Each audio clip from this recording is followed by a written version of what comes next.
ได้พาใจเหงาผ่านมาเมืองสุรินทร์ถิ่นวัฒนธรรมงามตาเนียงโมกลีนาพูดจาภาษาเขมร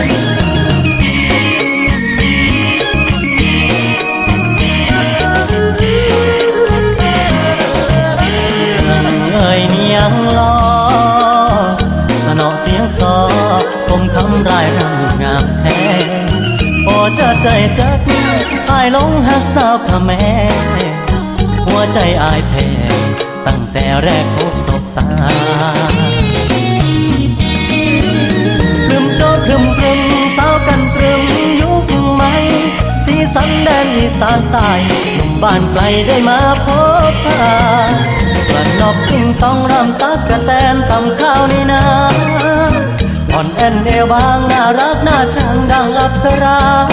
ดอกดินถิ่นทุ่งกุลาอยากบอกเนียงว่าบอกสลามเจิดเจิด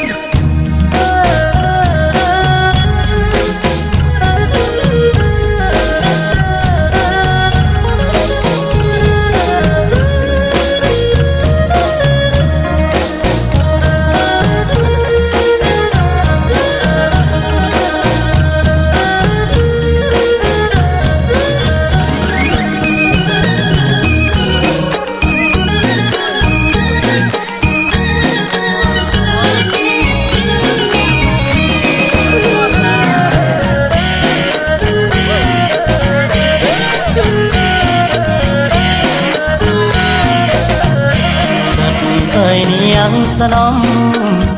เสน่ห์เจ้าหอมดลใจให้อายไฟฝันกราบไหว้วอนขอพ่อสุริยาวรมันขอเนียงเจ้านั้นสรันบ้องพองสักคน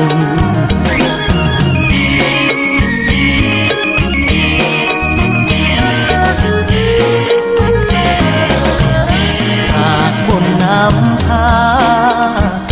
วาสนาคงได้หวนมาอีกคนจะสร้างทางฝันกลับมาเพื่อเจอหน้ามนเสียงซอครูเสียงกลองโทนยังคงมีมนบอกเคยสร้างสาพรึมโจพรึมสาวกันตรึมยุคใหม่สีสันแดนอีสานใต้หนุ่มบ้านไกลได้มาพบพากระนกติ้งต้องรำตักกะแตนตำข้าวในนาอ่อนแอนเอวบางน่ารักน่าชังดังอัปสราดอกดินถิ่นทุ่งกุลาอยากบอกเนียงว่าบองสราน